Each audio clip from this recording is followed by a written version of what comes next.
And what happens is the molecules that are moving really a lot in the hot object are going to bounce up against. So here's the, excuse me. So what I just drew, let's say, is the hot object.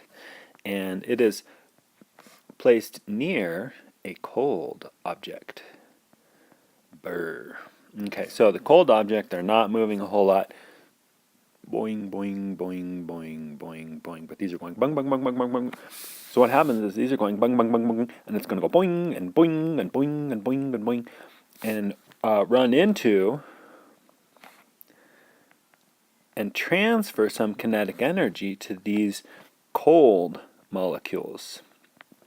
And when kinetic energy is transferred to this, just like in a collision with a car or an air track cart or something like that, it starts moving faster because it gains kinetic energy.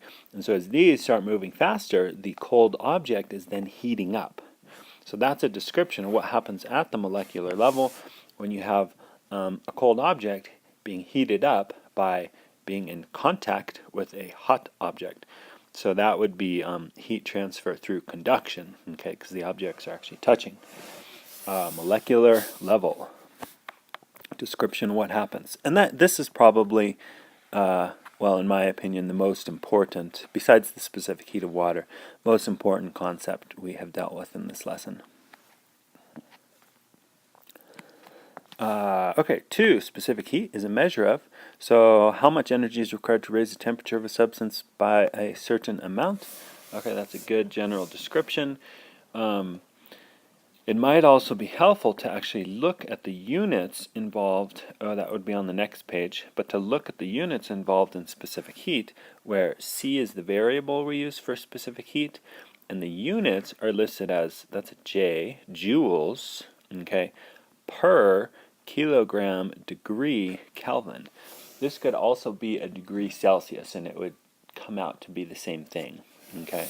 But it's energy per temperature for a given amount or mass of stuff, okay? So hopefully you can look at the units and think about them, and oh yeah, that kind of makes sense, okay? Energy per temperature for an amount of stuff. Okay, where are we? Purpose of double pane windows. Oh, so I mentioned this briefly in class. This is good, practical stuff as it relates to us. So here's a side diagram, right, of a thin, this would be double pane window. This would almost be drawn to scale the space in between them, but the glass would be thicker. And this would be inside the house because it's hot, and this would be outside the house because it's cold. The idea is that this provides much more insulation than just a piece of glass. Okay, the cold air is going to transfer the heat rapidly through the glass. So glass would have kind of like a low specific heat or a high conductivity of heat. And so hot air would leave into the cold air very quickly. But air itself is a good insulator. So you put this layer of air in between two pieces of glass, and it prevents a lot of the heat transfer.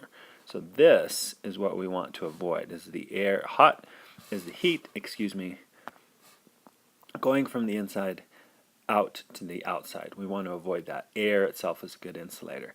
And it turns out that convection currents will actually kind of be set up in between the two panes of glass. Convection currents meaning these air molecules heat up and then move over and heat up these air molecules. So the spacing in between the two pieces of glass is actually such that it minimizes the convection currents. All right.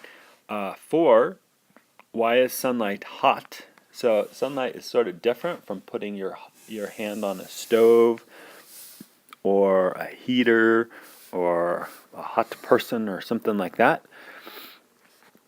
We say that sunlight is hot, you stand out in the bright sun, you go, oh wow, that's hot, but there's no molecules bumping up against you as we talked about up here. Okay, so this is a different system of heat transfer. This would be radiation. So it's actually an electromagnetic wave, which is light, or light is an electromagnetic wave.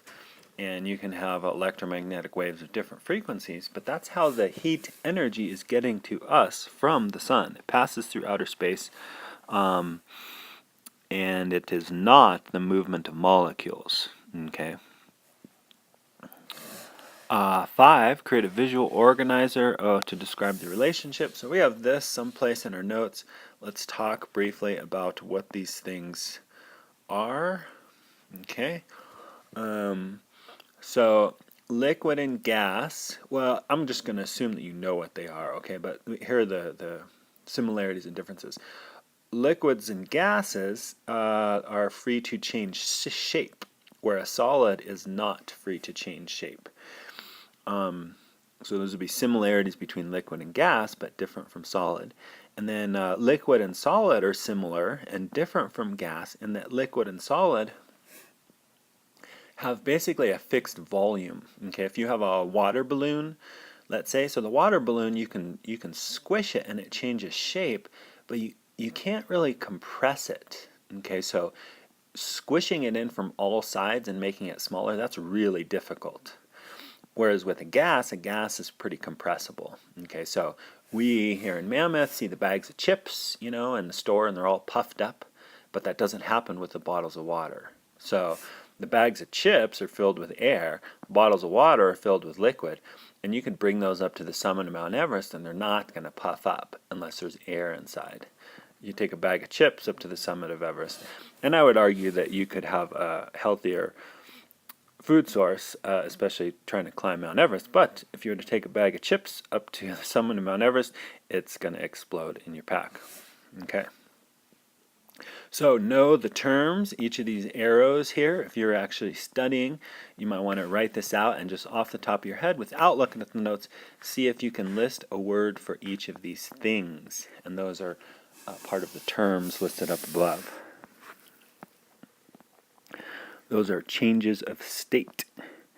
Okay, so 3 examples of heat transfer. This may have been a difficult question to answer. Here we go. Convection. So convection is the heating up of air molecules or water molecules, and those move location to heat up something else. So hot air rises in a room. You've seen, well, maybe you live in a multi-story place, right? And you go up into the attic, and it's super warm, and you go down in the basement, and it's super freezing.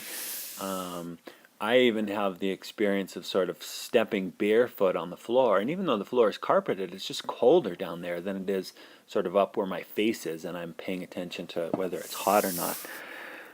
So this is an example of convection currents that can be set up in a room where the hot air rises, and it creates these little currents and whatever. So frequently in houses, you'll see a fan up top, and that's designed to blow the hot air back down and keep the air circulating.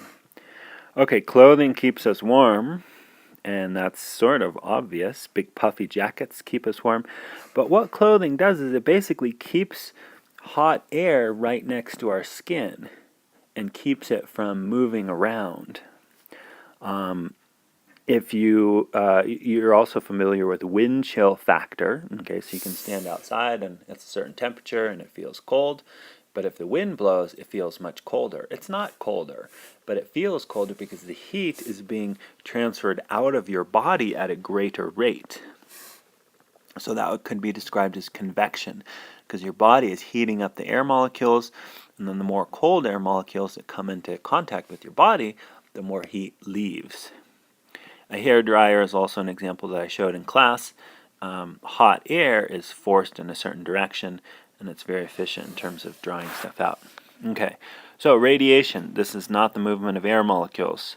Sun, obviously, a radiant heater. So if you have a heater that glows red, that's a radiant heater. Now, it's probably a combination where there's a fan in there that blows the air molecules, but there are some with no fan, and it just glows red, and that radiates heat outward. You can stick your hand in front of it, you feel the heat.